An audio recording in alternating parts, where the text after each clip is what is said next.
Padabam! Arriva Sammy Varin. Buongiorno, 5 minuti dopo le 11 del mattino, rieccolo qui, Sammy Varin. Come state? Ho qui tanti messaggi da leggere, lo sapete, tra un'intervista e l'altra, le vostre preferenze certamente, anche politiche, perché no? Visto che quest'oggi si vota, c'è un certo tifo, sì, a Monfalcone, in generale in Friuli Venezia Giulia, si vota quest'oggi e c'è tempo. Sono riaperte le urne dalle 7 e chiuderanno non alle 15 come pensavo. Si tratta chiaramente di una zona speciale, il Friuli Venezia Giulia, ma alle 22 di quest'oggi. Ieri e oggi si vota nei comuni di Pordenone, San Pier di Sonzo, Nimis e Monfalcone. Ieri, nella prima giornata di consultazione, l'affluenza alle 22 era stata del 39%. Lo sapete, c'è anche un po' di preoccupazione a Monfalcone perché per la prima volta si candida il partito islamico. Di questo e d'altro parleremo tra poco con il collega giornalista Giuseppe Brienza, che ha un ospitone. C'è Alessandro Amadori, saggista, sondaggista, consulente del ministro dell'istruzione Valditara, e parleremo proprio insieme di elezioni amministrative e di referendum, ma tutto dopo la canzone indipendente. Li ritroviamo molto volentieri. Sono Mazzei, Schiavon, una coppia di gran classe, un'esperienza di scrittura autorale condivisa e con la partecipazione di suoni da tutto il mondo. L'album si chiama The Bridge e oggi ci sentiamo Una città per due.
È roba di grande qualità. Il nuovo album di Massimo Schiavone e Ugo Mazzei si chiama The Bridge. Questa è una città per due. Ci ha portato a parlare di elezioni. Già, già, già, perché non soltanto in Friuli Venezia Giulia quest'oggi, ma lo sapete, sui quotidiani già appaiono le meditazioni. Cosa succederà in Veneto? Cosa succederà in Lombardia? E non soltanto di elezioni amministrative e referendum, perché c'è pure quello tra poco. Parliamo con il collega Giuseppe Brienza. Ben ritrovato Giuseppe. Ciao Sammy, un saluto a tutti gli ascoltatori. Ed è con noi anche Alessandro Amadori. Buongiorno Alessandro. Vediamo se ci ascolta. Amadori, ci sei? Ci senti? Probabilmente non ha ritorno, è possibile questa cosa. Allora magari lo richiamiamo su cellulare semplicemente e intanto diamo la parola a Giuseppe Brienza ringraziandoti per il lavoro che stai facendo. Dove ci porti oggi?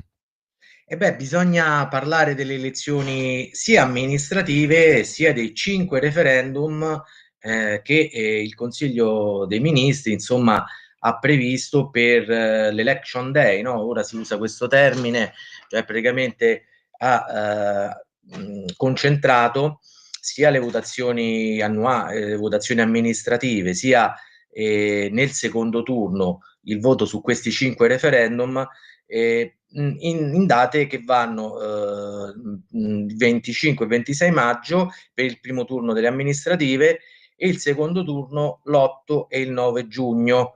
Ecco, la novità è che in questi 2 giorni sono state appunto associate alle urne anche le votazioni per le 5 consultazioni elettorali. Di che cosa si tratta? Perché poi alla fine siamo sempre abituati a parlarne negli ultimissimi giorni, ma perché no? Oggi con un ospite di eccezione, un esperto, è bene magari iniziare a farci un'idea.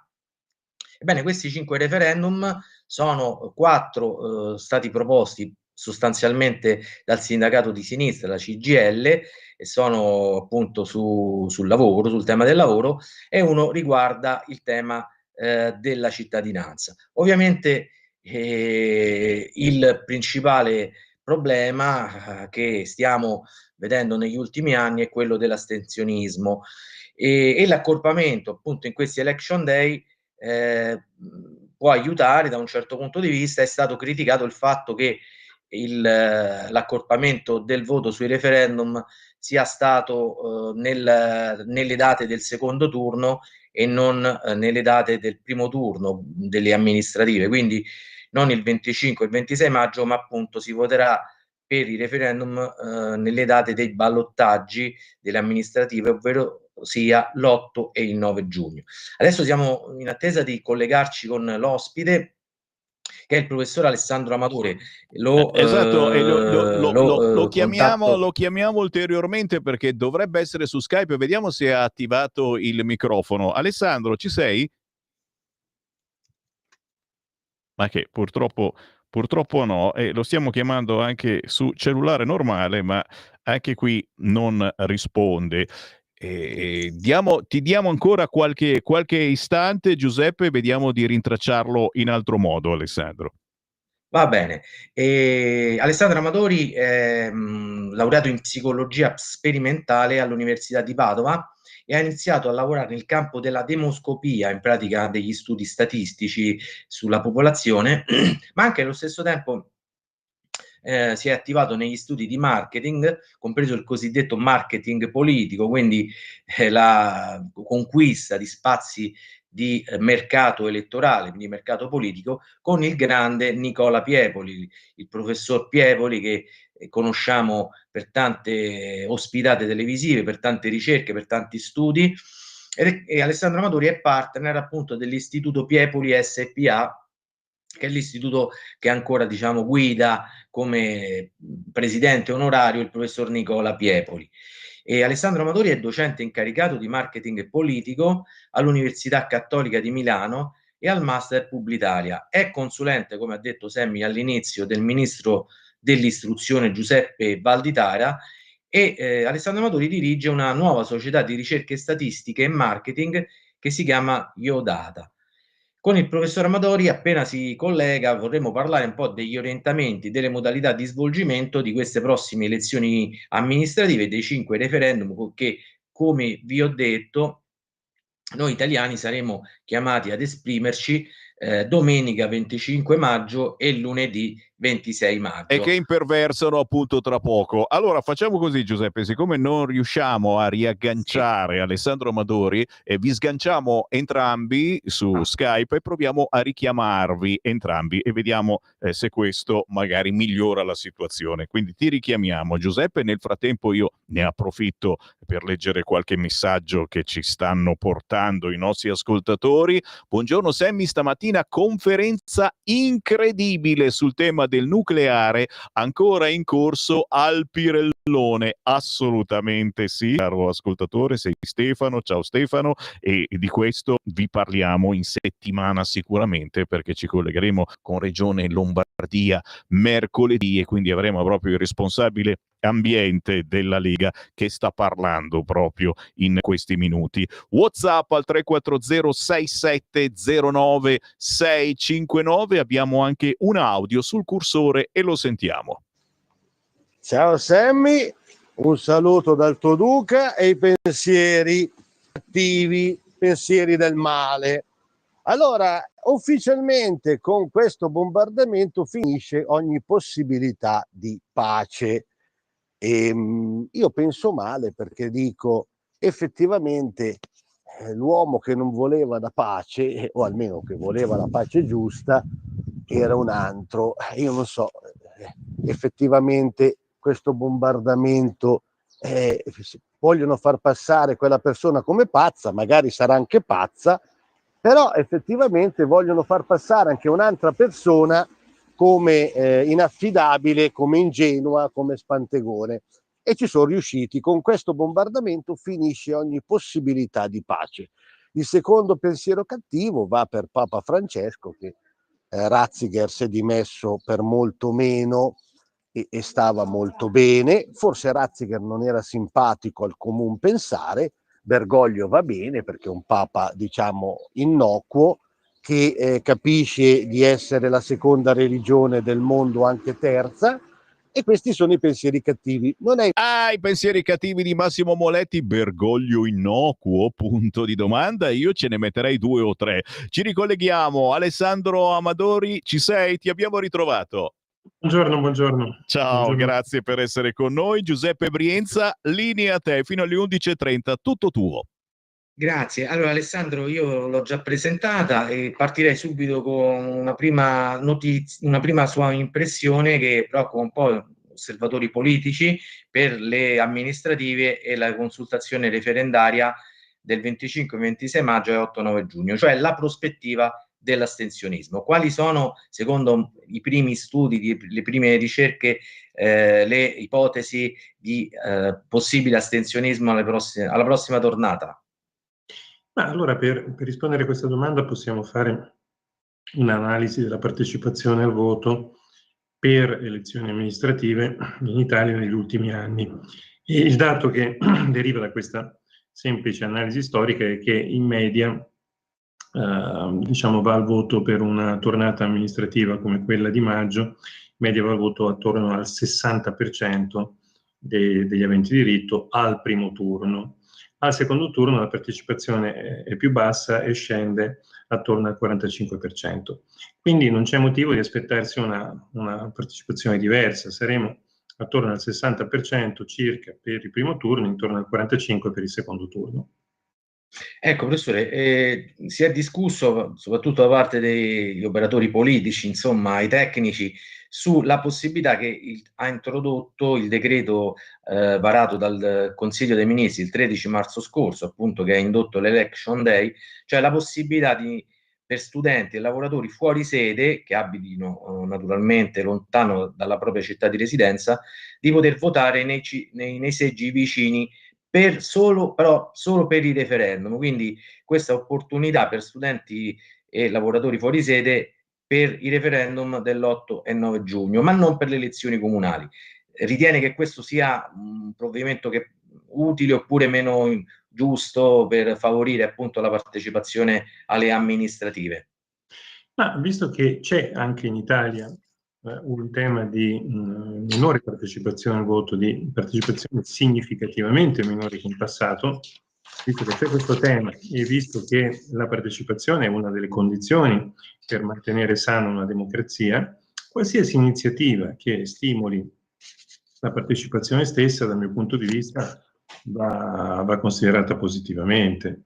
Poi per vari motivi, tra cui anche la complessa architettura burocratica dell'Italia, è più facile farlo per il referendum e invece è più difficile farlo per le comunali. Però a me sembra un passo interessante. Non credo che avrà un grandissimo effetto, ripeto, sarà probabilmente marginale, però esistendo questo tema di una disaffezione dell'elettorato nei confronti degli appuntamenti elettorali, anche questa piccola misura io credo che sia da guardare con favore.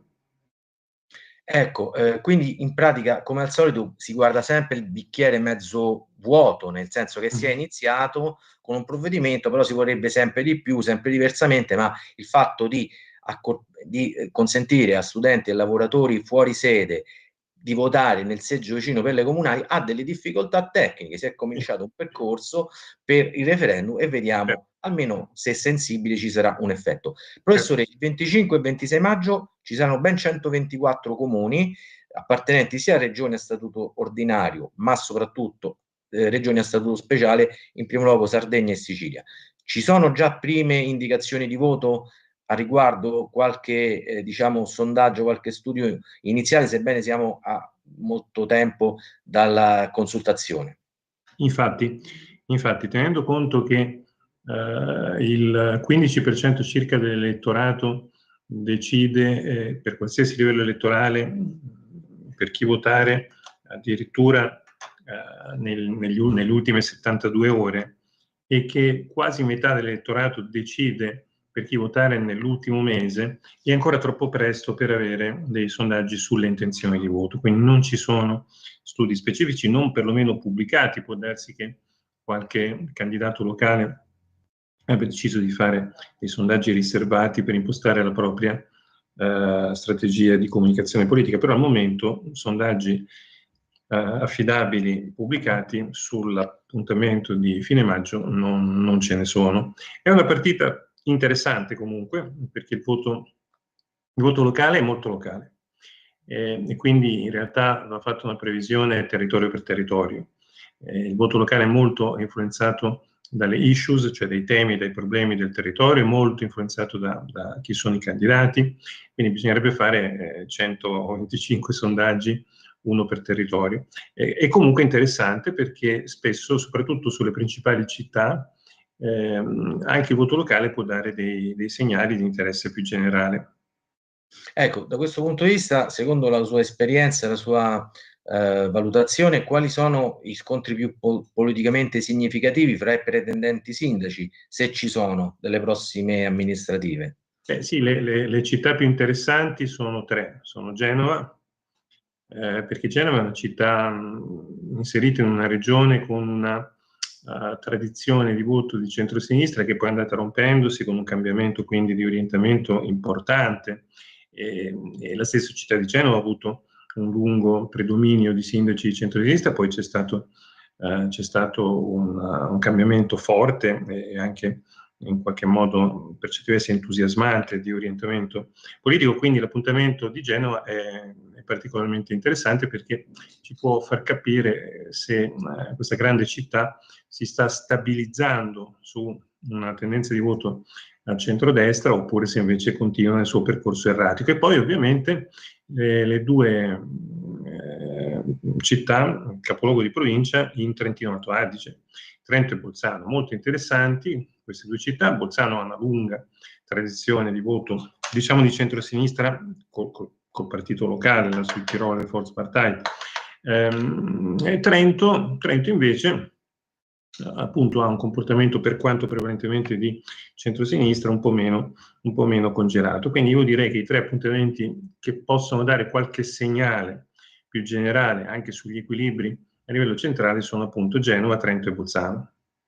Ecco, professore, per quanto riguarda invece i 5 referendum a cui saranno chiamati gli elettori l'8 e il 9 giugno, 4 sono stati promossi dalla CGIL sul lavoro, 1 sul Jobs Act, 1 riguarda l'indennità per licenziamento nelle piccole e medie imprese, un altro i contratti a termine e infine la responsabilità del committente in caso di infortuni sul lavoro.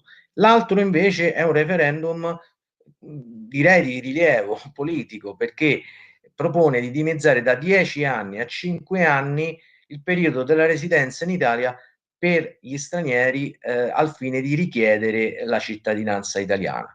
Raggiungeranno secondo lei il quorum, anche se ovviamente non ha la palla di vetro, ma che cosa ne pensa riguardo alla mobilitazione che c'è stata finora?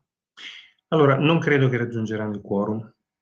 La tendenza generale del voto referendario è una bassa partecipazione, a meno che non siano in gioco temi che toccano veramente in modo altamente impattante i singoli cittadini e la totalità dei singoli cittadini. Quindi non mi aspetto. La probabilità è che non si raggiunga il quorum. Su questo bisogna anche essere onesti circa le polemiche relative al fatto che il voto referendario è stato accorpato al secondo turno delle elezioni comunali, quindi al ballottaggio e non al primo turno. Allora, io non credo che sia stato sbagliato da parte del governo fare questo per varie ragioni. Una, la più importante, è che il voto referendario è e deve essere un voto tematico. Più si cerca di ridurre o eliminare le interferenze di altri processi elettorali, l'appartenenza politica in senso lato, la coincidenza appunto tra un voto referendario e un voto locale che ha dinamiche completamente diverse, più si cerca di isolare il voto referendario da altri appuntamenti che possono interferire, possono in qualche modo, mi passi il termine, inquinare l'atteggiamento, più si è nello spirito del voto referendario stesso. Quindi l'aver voluto separare il voto referendario dal primo turno delle amministrative, che come ho detto e ripeto è caratterizzato da dinamiche completamente diverse, non sia stato un errore. Rendere più indipendente il voto referendario da altri effetti di traino, da un punto di vista politologico, è corretto. E quindi non capisco queste polemiche. In molti casi appunto il voto referendario è stato accorpato a un secondo turno, in altri casi è andato per conto suo, in altri casi ancora si è ipotizzato di accorparlo primo. La mia personale opinione è che l'istituto referendario va visto nella sua specificità tematica e quindi è giusto e corretto isolarlo da altri fenomeni di traino. Non trovo che sia positiva la logica del traino a tutti i costi, ma perché trainare? Cioè, il tema referendario deve agire sulla libera determinazione dei cittadini e quindi va lasciato il più possibile esente da altre influenze. Interessantissimo. Alessandro Amadori in diretta con noi, con Giuseppe Brienza. Giuseppe, ti chiedo soltanto 2 minuti, abbiamo la pubblicità, poi ci ricolleghiamo per 10 minuti con voi, così recuperiamo i 10 minuti persi durante il mancato collegamento. Restate lì. Stai ascoltando Radio Libertà, la tua voce libera, senza filtri né censura. La tua radio. lo amiamo perché ci offre sempre le cose più buone e naturali. Linea Alberto Acerbis. Ecco, cari amici di Radio Libertà, un saluto da Alberto. Di aprile al numero chiuso, perché quello di cui vi sto parlando e molti stanno aspettando è un prodotto davvero molto importante e delicato anche nella sua formulazione. Parliamo del collagene non standardizzato di tipo 2 con estratto di boswellia titolata al 65%, vitamina B1, B6, C e vitamina D3. Che cos'è? Allora ve lo spiego subito. Dolori articolari, dolori artrodici, dappertutto, cervicale, spalle, ginocchia, dita dalle mani, dita dei piedi, polsi, perché è lì che viene a mancare il collagene dopo i 35-40 anni. Non è una malattia, una cosa normale e naturale, ma il collagene Amici, non è che uno dice, ah beh, io sono uno sportivo, e beh, io insomma mangio bene e sto tanto all'alimentazione e il collagene c'è. No, non funziona così. Il collagene non lo produciamo più dopo una certa età e lo puoi trovare soltanto in questo sistema, quello puro, l'ACUC2. E non è un antidolorifico che tu prendi alle 3 del pomeriggio e va bene fino alle 17 e dopo comincia ancora il dolore. Andiamo a mettere il cuscinetto di collagene, l'ammortizzatore tra le articolazioni. Allora, ve la faccio breve, è questo. Trattamento di un mese 35 euro, trasporto non lo pagate, ma il trattamento di 3 mesi, che è quello consigliato dagli ortopedici, 79 euro, 3 mesi di trattamento di collagene. Io ringrazio tutte le migliaia di testimonianze, la gente che ci fa davvero tanta pubblicità. Ripeto, non è un medicinale, non è un antidolorifico, è un prodotto molto importante. Allora chiamate subito 030 68 40 408. Oggi è disponibile Miriam, che è esperta in integratori, quindi chiamate pure 030 68 40 408. Buona Pasqua a voi. Grazie Alberto Acervis. Noi riprendiamo la linea per ripassarla ad Alessandro Amadori, che con Giuseppe Brienza ci stanno parlando di elezioni amministrative e di referendum. Se ne parla ancora poco sui quotidiani, ma ci sarà anche un referendum da votare prossimamente. Giuseppe, 10 minuti ancora per te. Grazie Sammy. 5 referendum. In realtà, semplificando, si tratta anche di una posta in gioco importante, perché nonostante il professore Amadori, che abbiamo ospite, Alessandro Amadori, e ringrazio, il professore Amadori abbia espresso l'opinione che il quorum per questi 5 referendum è difficile che possa raggiungersi, ma come dicevo la posta in gioco è elevata, professore, perché 4 su 5 sono promossi dalla CGIL di Landini, e quindi nel caso in cui i risultati fossero diversi da quelli previsti e fossero, diciamo così, positivi, la traversata nel deserto, come si diceva una volta, di Landini verso la leadership della sinistra potrebbe essere favorita. Ecco, professore, nonostante la sua, ma anche quella di altri, opinione che il quorum è difficile, alcuni esponenti dell'opposizione hanno parlato di paura da parte del governo Meloni nei confronti di questi 5 referendum, perché tutti e 5 non sono sostenuti dal centrodestra, ma sono sostenuti da forze di opposizione. Per esempio, volevo che mi commentasse un po' il contenuto di questa critica che, per esempio, da ultimo il segretario di Più Europa, no? Il piccolo partito fondato da Emma Bonino, no? Riccardo Maggi, addirittura visto dietro la decisione di accorpare i referendum al secondo turno, quindi all'8 e 9 giugno invece che al 25 e 26 maggio, proprio l'espressione di una paura del governo di far esprimere il popolo. Cosa ne pensa di questo tipo di valutazioni?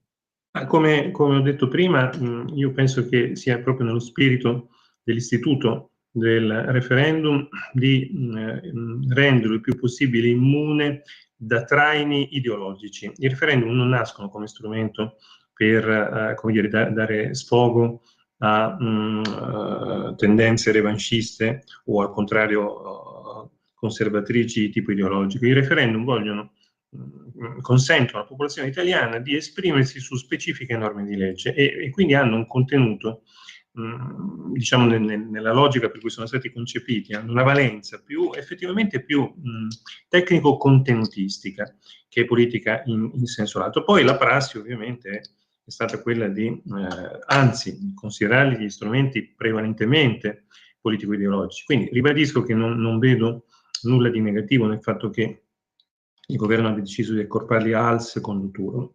Per quanto riguarda l'impatto che possono avere, la sua domanda è molto interessante, soprattutto sul possibile percorso politico di Landini. Ma allora, 4 su 5 in realtà riguardano fondamentalmente il Jobs Act. E quindi anche quando raggiungessero il quorum e prevalessero i pareri favorevoli all'abrogazione, in realtà non colpirebbero direttamente l'attuale maggioranza, se vogliamo paradossalmente colpirebbero quello che è stato uno dei più visibili leader del PD. Quindi 4 su 5 non hanno un impatto, quale che ne sia l'esito, non hanno un impatto sulla maggioranza. È vero che rappresenterebbero, se fossero un successo, diciamo, un'affermazione della CGIL come soggetto politico capace anche di mobilitare e far convergere grandi masse di elettori. Però ecco, non vedo un impatto di quei 4 referendum sull'attuale assetto. Più complesso è il tema invece del referendum sull'acquisizione della cittadinanza. Diciamo, il governo ha voluto introdurre una maggiore restrittività, ed è comprensibile, perché il tema dell'immigrazione è tornato a essere un tema caldissimo nel nostro paese, e tutti i sondaggi fatti sul tema indicano che c'è un crescente timore verso diciamo un approccio all'immigrazione in senso lato, compresa anche quindi la cittadinanza, che non tuteli sufficientemente non solo l'identità, perché non è tanto un tema di identità, quanto un tema di legalità e di compatibilità culturale, soprattutto per quanto riguarda gli aspetti, ribadisco, di civicness, di senso civico e di rispetto della legalità. Quindi quel referendum effettivamente potrebbe avere una valenza diversa se avesse un'alta partecipazione e se vincesse la posizione degli abrogazionisti. Però, ripeto, per quanto la CGIL sia una grande organizzazione con circa 200.000 attivisti, riuscire a far andare il voto la metà più uno degli elettori è davvero un'operazione complessa. Quindi la probabilità non è a favore, non è impossibile, ma la probabilità non è a favore. Resta il fatto che Landini, parlo qui da diciamo, studioso di comunicazione politica, Landini è un personaggio interessante per il mondo di sinistra, perché ha un linguaggio semplice, se vogliamo duro e anche volutamente ideologico, ma questo è il suo punto di forza per molti aspetti. Rappresenta diciamo un blocco sociale che c'è nel nostro paese, e essendo sulla scena dell'opinionismo e della direzione di un grande corpo intermedio da molti anni, insomma, è una figura potenzialmente interessante. Quindi la mia idea è che è sicuramente un test sul valore politico di Landini come leader emergente nel campo di sinistra-sinistra. Per 4/5 questa tornata referendaria non impatta in realtà, quale che ne sia il risultato sul governo e sulla maggioranza. Più complicato è il tema invece del referendum sull'immigrazione. Io però penso che diciamo, la maggior parte, almeno in base ai sondaggi, la maggior parte degli italiani sia oggi molto molto prudente, anche per quanto riguarda la concessione della cittadinanza. Ecco, professore, ricordiamo che la CGIL, insieme ad altre associazioni, ha raccolto l'anno scorso, nel 2024, ben 5 milioni di firme su questi 5 referendum che la Corte Costituzionale ha ritenuto validi. E poi, prima di restituire la linea a Sammy Varin, è proprio vero quello che lei diceva, il connotato politico che ha assunto da parte della CGIL, da parte di Landini, questa tornata referendaria. Pensiamo che lo slogan che lei sicuramente avrà valutato di questa campagna è: il voto è la nostra rivolta, quindi per riprendere il famoso grido di battaglia di Maurizio Landini, no? Sì, è vero, e d'altra parte nel panorama molto debole dell'attuale offerta politica di centrosinistra, insomma, riconosco che la CGIL, per sua natura, per la sua organizzazione, ripeto, ha 200.000 attivisti e circa 5 milioni di iscritti, se non ricordo male, quindi i numeri tornano, e la CGIL è un soggetto politico, cioè può diventare un soggetto politico, soprattutto per via della debolezza dell'elaborazione politica del centro-sinistra inteso come aggregato partitico. Quindi è un fenomeno interessante da tenere sotto controllo dal punto di vista elettorale. Però ribadisco, credo che il governo si sia comportato correttamente e adesso spetta appunto al CGIL di fare la sua parte e di vedere cosa è capace di fare come mobilitazione. Bene, grazie professore Alessandro Amadori. Grazie a voi. Grazie mille. Direttore della società demoscopica e di marketing Iodata. Sì. Insomma, rinnovo a tutti l'invito ad andare a votare alle amministrative. Per quanto riguarda i referendum, invece, ognuno faccia le sue valutazioni, considerando che soprattutto quello sull'immigrazione, professore, avrebbe un ruolo veramente rivoluzionario, perché, lo ricordo, si tratterebbe di dimezzare da 10 anni, com'è l'attuale normativa sulla possibilità di richiedere la cittadinanza, a 5 anni il periodo di residenza in Italia per la richiesta di ottenimento della cittadinanza. Ecco, secondo la CGIL si calcola che sarebbero decine di migliaia, no? I nuovi cittadini italiani, se ridotto da 10 a 5 il periodo di residenza. Sì, è così. E quindi ognuno valuti secondo coscienza e secondo il bene proprio del paese. Ecco, il referendum è il modo più diretto per determinare un cambiamento, come ha dichiarato Maurizio Landini, che ha fatto appunto una battaglia che in un certo senso bypassa anche i partiti di riferimento, no? E cercando di ripristinare quella democrazia diretta che in effetti però nel nostro ordinamento ha un ruolo molto, molto limitato. E altra considerazione interessante, è come se Landini avesse intuito che anche la debolezza del Movimento 5 Stelle, che è stato il primo partito a introdurre un concetto fortemente movimentistico e partecipativo, ecco, anche la debolezza dei 5 Stelle dà questa window opportunity alla CGIL stessa, quindi le sue osservazioni sono molto corrette dal punto di vista politologico. Bene, grazie professor Amadori. Semmi, a te la linea. Grazie professor Alessandro Amadori, grazie Giuseppe Brienza, appuntamento alla prossima e ricordiamo che le schede per il referendum si può sempre decidere di non ritirarle. Ci fermiamo, restate lì, a tra pochissimo. Stai ascoltando Radio Libertà, la tua voce libera, senza filtri né censure, la tua radio. Ciao a tutti, sono Alun, un cantautore di 23 anni e il prossimo brano che ascolterete si chiama Stand By.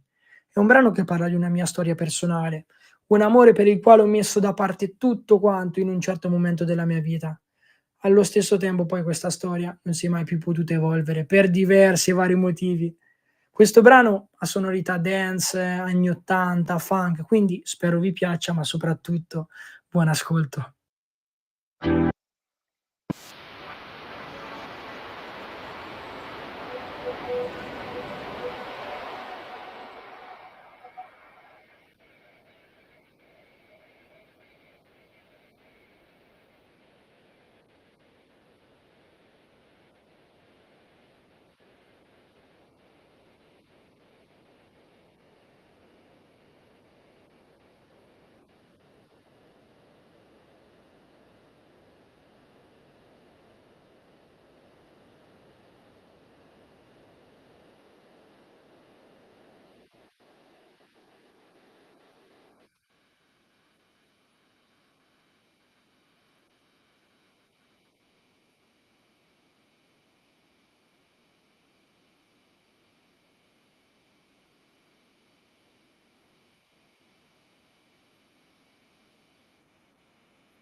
Ma dimmi se non era bello questo pezzo, potente, pompava, pompava, alunno, si fa chiamare così, certo, è di Gubbio, Umbria, seguitissimo sui social, sarà per il delicato timbro di voce, sarà per queste sonorità un po' funky, un po' anni 80, che piacciono anche a noi vecchiettini. Cantautore 22enne, Stand By, era alunno. Segui la Lega è una trasmissione realizzata in convenzione con La Lega per Salvini Premier.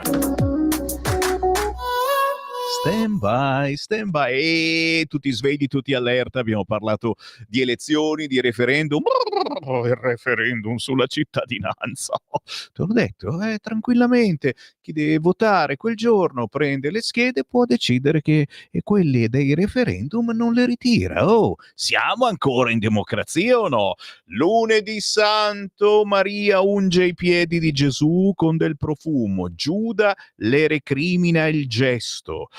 Domani, martedì santo, Gesù annuncia il tradimento di uno dei 12 e la negazione di Pietro. Mercoledì santo, Gesù conferma il tradimento di Giuda Iscariota. Giovedì santo, Gesù istituisce l'Eucaristia e l'ordine sacro. Venerdì santo, passione e morte di nostro Signore Gesù Cristo. Domenica, sabato santo, Gesù discende agli inferi, trionfa sulla morte, celebriamo la vigilia pasquale. Domenica di Pasqua, Gesù ha trionfato sulla morte, è veramente risorto, alleluia, alleluia.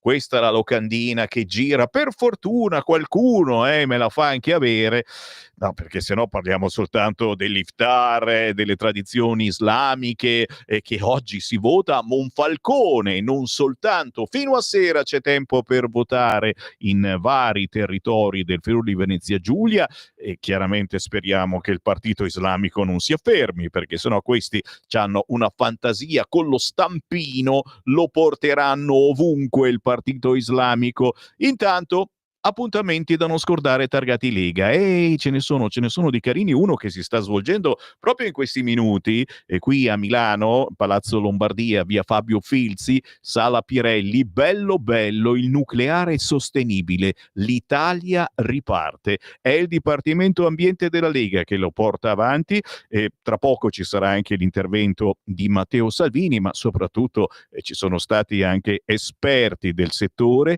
che hanno parlato di nucleare sostenibile, tra cui il professor Antonino Zichiti, ma si è parlato anche dei mini reattori nucleari modulari. Insomma, roba buona e interessante. Tra pochissimo, ti ripeto, ci sarà anche l'intervento di Matteo Salvini, e penso che lo andremo a riprendere nei prossimi giorni, perché siamo decisamente sulla notizia in questi casi.